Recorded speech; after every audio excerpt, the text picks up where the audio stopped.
Hola, ¿qué tal amigos? Hemos llegado al programa número 19 de En Contexto desde el Caribe. Mi nombre es Eric Berner y hoy nos acompaña, como ya es tradición, mi amigo el promotor cultural Sergio Lugo. Hola a todos. Vamos a comenzar analizando el tema local en Playa del Carmen, partiendo de que se conmemoró el día 25 de noviembre, el Día Internacional en contra de la Violencia hacia la Mujer, situación que generó que las mujeres se organizaran en Playa del Carmen y en diferentes puntos del país para organizar estas marchas feministas para visibilizar la violencia que existe y para denunciar cualquier tipo de violencia en contra de la mujer en los medios de comunicación, en la música. Platícanos, Sergio, ¿qué opinas de esta movilización que se realizó en Playa del Carmen? Pues bueno, fue una marcha pacífica donde participaron incluso amigas mías y es para visibilizar, como bien lo dices, este trato machista y misógino que existe en la sociedad, no solamente en el gobierno. Fue una marcha nutrida, ya podrán ver las fotografías. Y bueno, también se debe resaltar que no solamente fue aquí en Playa, en la Ciudad de México, allá a diferencia, algunas pues quemaron las casas de Frena, ¿no? Eso me dio mucho gusto, porque es quemar simbólicamente a la derecha, a los cristeros. Infiltrados además. Infiltrados, como siempre, eso sí quiero resaltar porque las mal llamadas anarquistas son las que siempre son pagadas por la derecha, en el que empiezan a hacer destrozos, a pintar, y que para mí no tiene nada que ver con una lucha feminista, ¿no? La lucha feminista es más allá, es yendo al problema de raíz. Ahorita tú lo mencionabas o vas a hablar de eso, por ejemplo en la cuestión de la música, ¿no? Ahorita tú lo dices, y sí es eso, todo el respaldo para la lucha feminista y sobre todo estar en contra de la violencia hacia la mujer.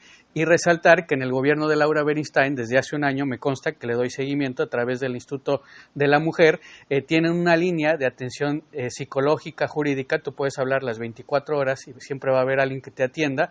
Eso es por un lado. Y del lado del DIF también apoyan a las madres solteras. Entonces, para que no piensen que debido a lo sucedido hace unas semanas en Cancún, aquí la presidenta Laura Beristain está como improvisando. Esto ya lo lleva desde hace un año. Entonces, se debe resaltar eso también y un aplauso a las compañeras feministas. Claro, destacar las políticas públicas que han impulsado a nivel municipal a través, como mencionas, del Instituto de la Mujer. Está el programa de Puerta Violeta, que es para brindar apoyo a cualquier mujer que se sienta en una situación de violencia, ya sea en su casa o en la calle. De igual forma, el Instituto del Deporte Municipal está generando spots para invitar a las mujeres a que accedan a las unidades deportivas si se sienten en peligro y que ahí soliciten ayuda. El personal está siendo capacitado para seguir protocolos y apoyar a las mujeres.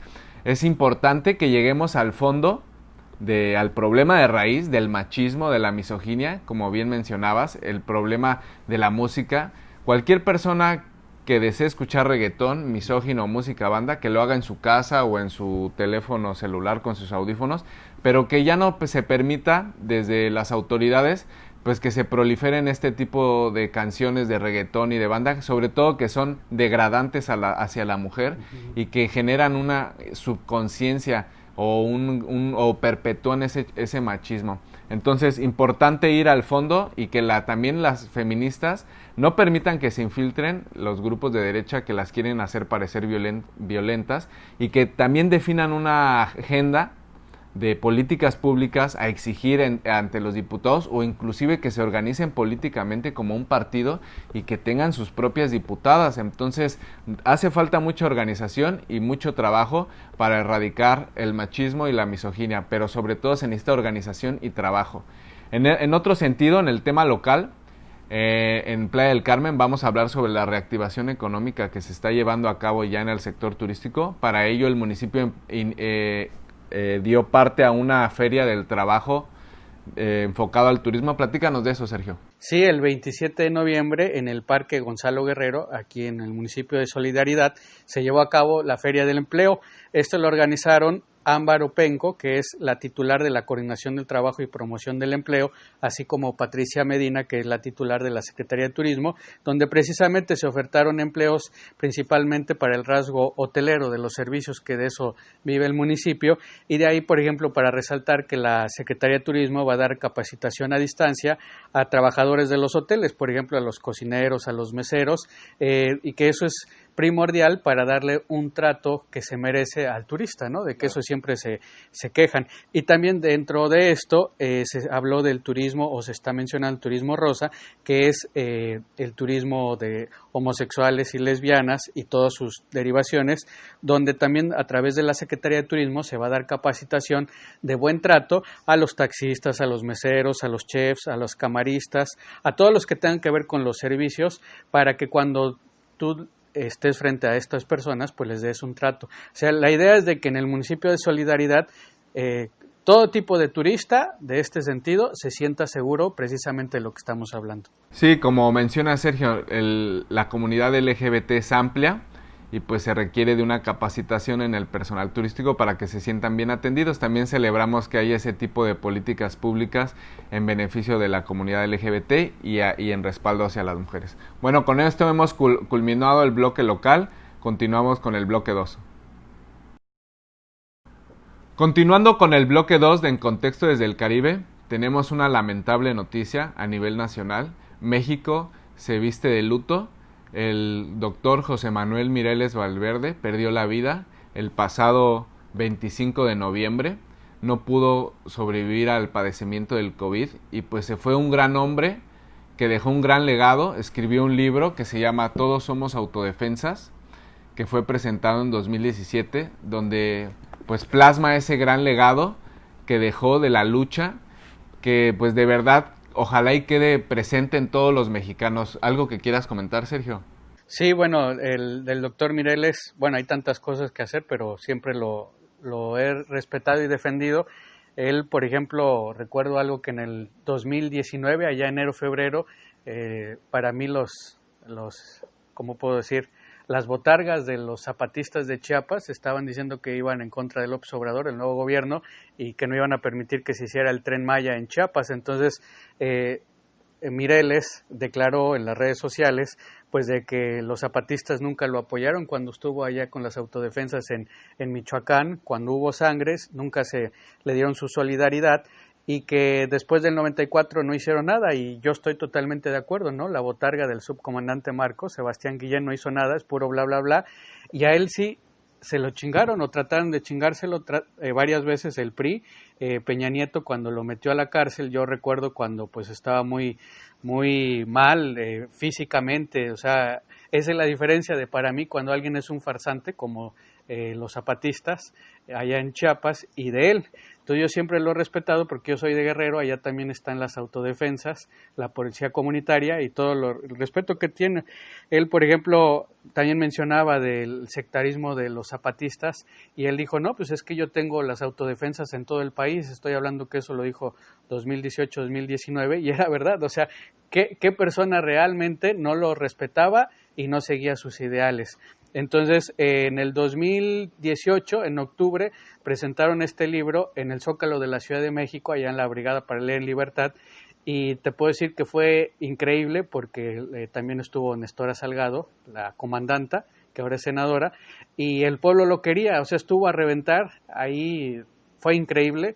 Yo no pude saludarlo bien en ese momento, pero ya después en un evento de López Obrador le pedí una foto porque le dije que lo admiraba bastante y pues para mí fue uno de los hombres más chingones que he conocido en el sentido de seguridad pública y ahí es donde yo pues le hubiera dicho a Andrés Manuel que por qué no lo puso en un puesto clave en la Secretaría de Seguridad Ciudadana, que antes era pública.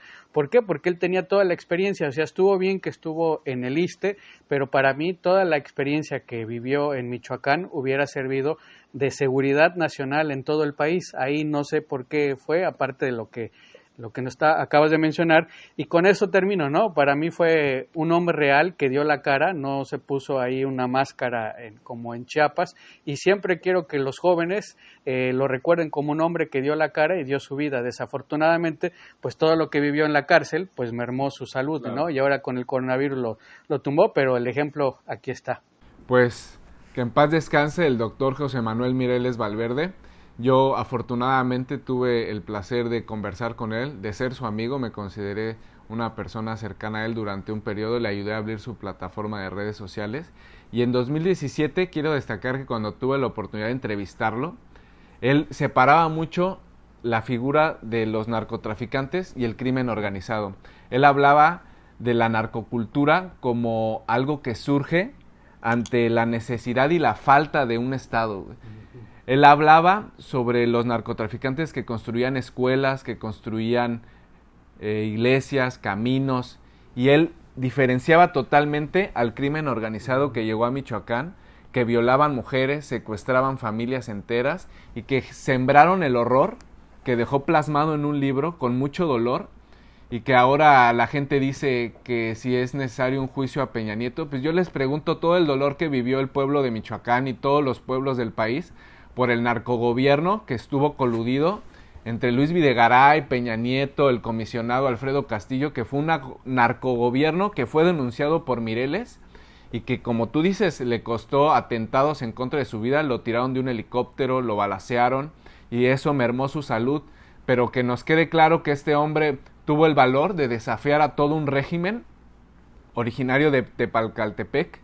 La verdad, un héroe legado de nuestra Revolución Mexicana, alguien que tuvo el valor de, con rifles de cacería, levantarse en armas en contra de la opresión de sicarios y de estos grupos de la delincuencia organizada, que quede claro que no eran narcotraficantes, como él lo decía, gente que no tenía ningún valor, ni ética, ni respeto por la vida, y que por eso fue lo que provocó la crisis social en Michoacán. Quisiera leer un último fragmento de su libro, donde él dice: por último, quiero darle las gracias al gobierno federal y al estatal, quienes con su ineptitud y abandono durante más de 12 años le permitieron al pueblo michoacano mostrar su valor y dejarnos enfrentar al crimen organizado y a la delincuencia organizada uniformada para defender nuestras vidas, nuestras comunidades, nuestras familias, nuestra productividad y nuestra propiedad en legítima defensa. Como autodefensas, muchas gracias. José Manuel Mireles Valverde. Pues que quede este legado para todos los mexicanos. Continuando con el bloque internacional de En Contexto desde el Caribe, vamos a hablar sobre el fallecimiento de Diego Armando Maradona, este extraordinario futbolista que fue campeón del mundo, que fue campeón de clubes con el Napoli y que cambió el paradigma de ver el fútbol global. Coméntanos algo sobre eso, Sergio. Bueno, pues Maradona para los argentinos y para muchos aficionados en el mundo fue el mejor futbolista y bueno, rápidamente pues hablando, a él creo que se puede dividir en tres facetas: el futbolista, el drogadicto y el hombre de izquierda.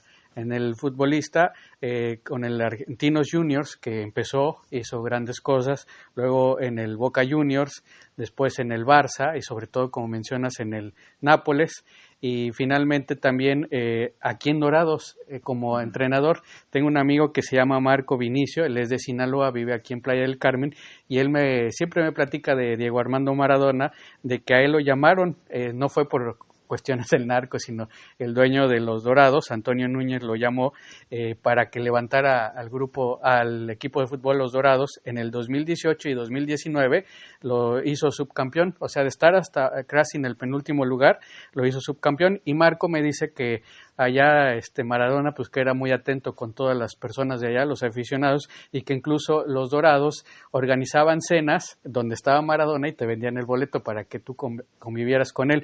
Entonces allá pues lo quieren mucho, y que cuando le quiso venir aquí a México le preguntó a Pep Guardiola, que sabemos que fue un héroe ahí con el Barça, porque a él le hicieron un homenaje en Dorados en el 2006, y también le preguntó a Mohamed que qué tal de México, entonces le dijeron adelante. Entonces cuando llegó a Dorados, lo menciono porque pues todo el mundo habla del antes, ¿no? Pero como técnico también, y se tuvo que ir, me dice Marco, por a operarse a Argentina de sus rodillas, que estaba muy mal. Incluso hay una serie de Netflix que se llama Maradona en Sinaloa, ¿no? Esto lo menciono porque todos los documentales que podemos ver es como del Maradona como futbolista.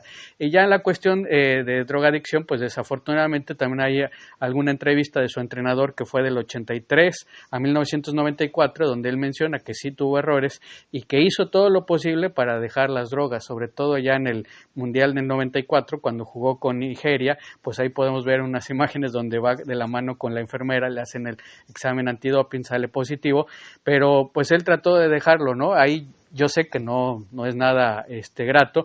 Y en el 2001, cuando él se aleja de las canchas allá en la Bombonera en Argentina, pues él dijo no, y lo dejó muy claro: una cosa es el fútbol, que es muy limpio, y desafortunadamente aquí del lado de las drogas. Y ya finalmente quiero decir que fue un hombre de izquierda, donde él lo menciona, que el que lo acogió fue Fidel Castro, se fue a rehabilitar a Cuba, de ahí puedo decir que más cuando se hizo de izquierda, se hizo amigo de Hugo Chávez también. Evo Morales lo quiere mucho allá en Bolivia, y eso es para resaltar, porque el mismo Andrés Manuel lo ha dicho, ¿no? Estuvo del lado incorrecto de la historia, en el sentido de que fue un hombre de izquierda. Entonces, de contrapesos, pero puedo decir que Maradona fue siempre libre, ¿no? Siempre hizo y dijo lo que quiso. Sí, y sobre todo puntualizar que utilizó su fama mundial para posicionar puntos políticos que eran realmente subversivos en contra del imperialismo, o sea, utilizar el poder mediático del fútbol para poder señalar los abusos en contra del pueblo de Palestina o señalar las intervenciones militares en Chile. O sea, Maradona políticamente fue muy activo, sabemos que fue amigo, como bien mencionas, de Fidel Castro, terminan falleciendo el mismo día, casualmente. Y pues señalar que Maradona también celebró el triunfo de Andrés Manuel López Obrador en su momento y respaldó, como tú bien mencionas, diferentes luchas latinoamericanas, siempre en beneficio del pueblo.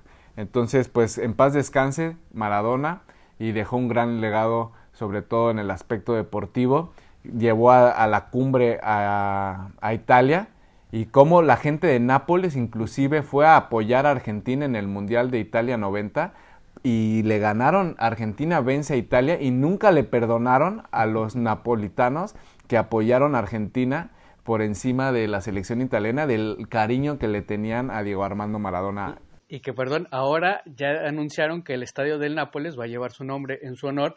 Y ahorita que mencionabas esto de la cuestión política, que estaba la guerra de las Malvinas de Inglaterra y Argentina, podemos ver ahí un video donde en el México 86, en el Mundial de Argentina contra Inglaterra, pues era la cuestión del país, ¿no? El orgullo. Hizo la mano de Dios, que ahí fue fair play, pero el segundo gol, que más conocemos, que donde va así, lo podemos ver, ese fue el orgullo argentino, ¿no? Frente a la Inglaterra potencia imperialista. O sea, tenemos que visualizar la guerra de las Malvinas, lo que significó para los argentinos, que a lo mejor no lo entiende el mundo, pero es como si les hubieran arrebatado parte de su territorio en el siglo XX. ¿Quién se lo arrebata? Pues el Imperio Británico, con Margaret Thatcher, que va y bombardea sin importarle, con el apoyo de los chilenos, por cierto, de Pinochet. Y desafortunadamente, pues traiciona la soberanía argentina, pero y el dolor y la humillación de los argentinos fue lo que prácticamente llevó a Maradona a mostrarse orgulloso y decir fue la mano de Dios, porque era ganar o morir. O sea, era vencer a los británicos, que han sido los más tramposos piratas de toda la historia, y que lo hace por el orgullo latinoamericano. Entonces, pues obviamente le da una connotación ideológica, quieras o no. Sí, y por eso ahí ustedes van a ver también fotografías donde Maradona, eso representaba para los argentinos. Mucha gente fuera del fútbol no lo entiende, y hay una foto que me conmueve que van a ver donde un aficionado del Boca Juniors está abrazando a uno del River Plate. O sea, los enemigos a vencer, pero allá tienen como ídolo a Maradona. Entonces, que entiendan eso, el fenómeno futbolístico y el político. Sí, totalmente. Pues en paz descanse Diego Armando Maradona. Se fue como un hombre polémico y se mitificó en vida. Es de las pocas personas que, como Michael Jordan, yo creo que ya está mitificado en vida. Entonces, continuando con el bloque internacional, vamos a hablar sobre la efeméride que nos vas a comentar sobre el inicio de la Revolución Cubana, que parte con la salida del yate Granma de Tuxpan. Sí, fue el 25 de noviembre de 1956, el Fidel Castro, el Che Guevara y 80 combatientes salen de Tuxpan, Veracruz, hacia Cuba, y ahí es donde inicia la Revolución Cubana. Esto se debe a Antonio el Cuate Conde, quien fue el que le vendió ese famoso yate Granma por la contracción de grandmother, de abuela. El Cuate Conde, mexicano, él tenía una armería, o sea, una tienda de armas en la Ciudad de México cuando Fidel Castro se exilió después del asalto al cuartel Moncada, y él lo menciona. Lo digo porque he tenido la oportunidad de hacerle 2 homenajes al Cuate Conde, y ahí dice que pues llegaba Fidel Castro así como muy muy escondido, ¿no? Porque venía de un exilio, le empezó a comprar armas y se hicieron amigos. Él fue el que le puso el mote del cuate, o sea, el amigo. Y entonces Manuel Garcés, otro amigo que es de cronista de Milpalta, me llevó a Yotzingo, que es en el Estado de México, cerca donde ellos entrenaban ya la lucha guerrillera. Incluso ahí en el pueblo, en el centro, hay una placa de la embajada cubana que pueden ver donde hacen referencia a eso. Entonces el cuate Conde incluso escribió un libro que se llama Memorias del dueño del yate Granma, donde explica todo eso, y que cuando parten a Cuba, él quería ir con ellos, casi se pone a llorar, y le dijo Fidel Castro, no, tú nos vas a servir más desde México, y efectivamente le sirvió.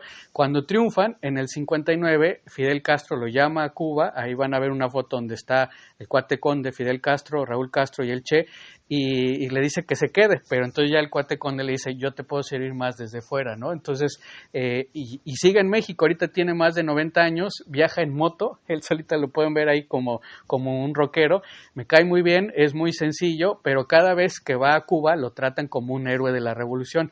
Entonces, ese mismo día, el 25 de noviembre del 2006 es cuando fallece Fidel Castro. Entonces, una fecha memorable, y con Maradona, pues Maradona hasta se hizo un tatuaje de Fidel Castro en la pierna. Entonces, esto es para resaltar cómo estas fechas son emblemáticas y, bueno, ya de hablar de Fidel Castro, pues es todo un estadista, ¿no? Nos llevaría mucho tiempo. Pues así terminamos el bloque internacional En Contexto desde el Caribe. Gracias por sintonizarnos. Hasta la próxima.